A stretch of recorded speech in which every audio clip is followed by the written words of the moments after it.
بسم اللہ الرحمن الرحیم۔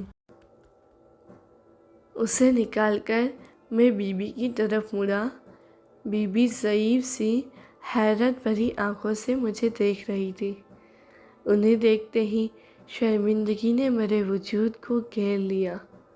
ان کے پاس آیا، ان کا ہاتھ پکڑا۔ سوری بی بی، آپ کے سامنے مجھے اپنی آواز اتنی بلند نہیں کرنی چاہیے تھی۔ لیکن پھر ان کا ہاتھ چوم کر بولا، آپ میرے سر کا تاج ہے، ان کے ساتھ بھی ایسا ہی ہونا چاہیے تھا۔ خود ہی وہ بے شعور اور بے عقل تھی جو اس طرح بات کر رہی تھی۔ شہداء، ہم شرمندہ ہیں، قسط 30۔ پھر باہر نکلا، ہمسائے سے خاتون کو مدد کے لیے پکارا اور ان کی مدد مانگی۔ بی بی کے بستر کی چادر بدلنا یہ کام اکیلے نہیں کر سکتا تھا۔ خالہ شام کو آئی، انہیں بھی پوری کہانی سنائی۔ خالہ بھی بہت سخت ناراض ہوئی اور بولی، تم نے ٹھیک کیا۔ لیکن اس رات اپنی محاسب اعمال کی ڈائری میں نے یہ نقطہ نوٹ کر لیا۔ آج بہت شدید غصہ آیا۔ زیادہ تھکن کے مارے میں اپنے غصہ کنٹرول نہیں کر سکا۔ پتہ نہیں کیوں، لیکن مجھے لگتا ہے کہ میں اس سے زیادہ بہتر طریقے سے بھی بات کر سکتا تھا۔ خالہ اس رات رک گئی۔ خالہ نے مجھے کہا کہ جاؤ تھوڑی دیر آرام کر لو۔ لیکن اب میرا اعتبار اٹھ گیا تھا۔ میں نہیں چاہتا تھا کہ کوئی شخص بھی ان سخت شرائط میں بی بی کے کاموں کی وجہ سے تھوڑا سا غصہ بھی بی بی کو دکھائے اور بی بی کی حرمت کا خیال نہ رکھے، حتیٰ وہ بی بی کی اپنی بیٹی ہی کیوں نہ ہو۔ اس رات بھی سب چادریں اور کپڑے دھوئے۔ آدھی رات کا وقت تھا۔ اب تو چادریں دھونے اور خشک کرنے کے بعد خوب تھکن ہو رہی تھی۔ سردی بھی تھی، لیکن شاید زیادہ تھکن کی بدولت کانپ رہا تھا۔ خالہ نے فوراً مجھے کمبل اڑایا اور ہیٹر کے آگے بٹھا دیا۔ سردی کے مارے دانت بج رہے تھے۔ ایسا لگ رہا تھا کہ سردی ہڈیوں کے اندر چلی گئی ہے۔ صبح 3 بجے آنکھ کھلی، اذان ہونے والی تھی۔ خالہ نے مجھے 2 کمبل اڑا دیے اور آخرکار میرا لرزنا بند ہو گیا۔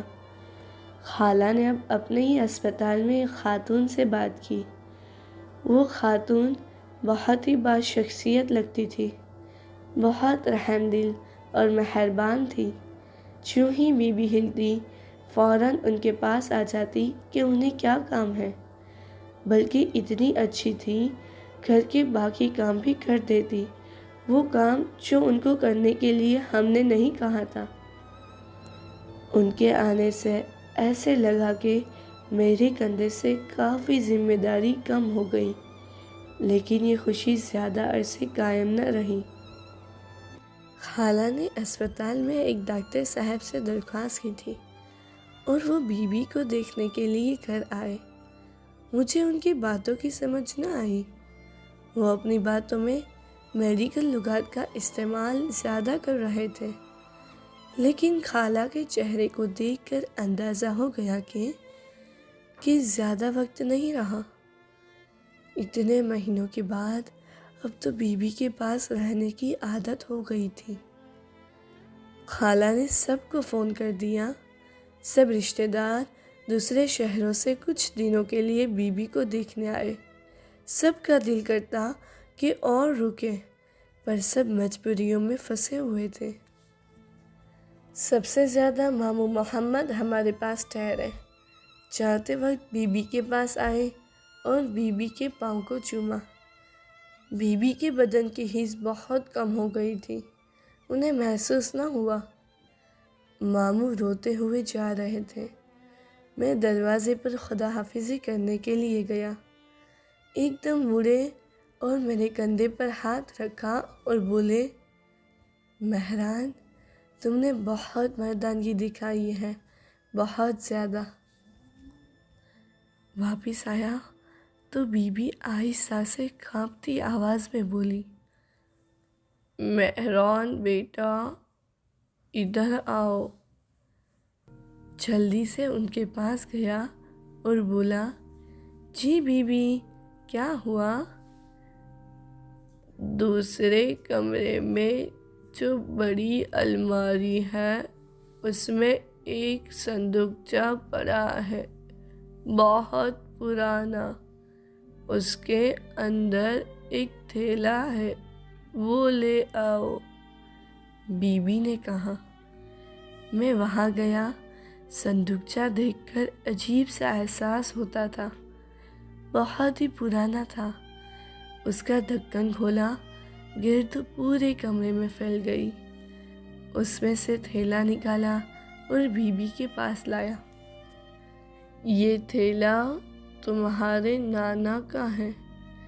اسی تھیلے کے ساتھ وہ جنگ پر جاتے تھے۔ جب وہ شہید ہو گئے تو یہ تھیلا لا کر مجھے دے دیا۔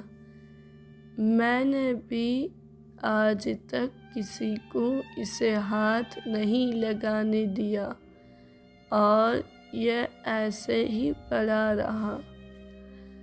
بولتے بولتے بی بی کا گلا خشک ہو گیا۔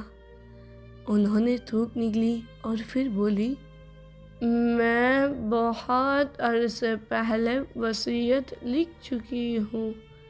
میرے پاس جو بھی ہے میرے بچوں کا ہے، لیکن یہ تھیلا نہیں۔ یہ تھیلا میں اس کو دینا چاہتی تھی جس کو اس تھیلے کی قدر ہوتی، وہ اس کی قیمت سمجھے، اس کی قدر کرے۔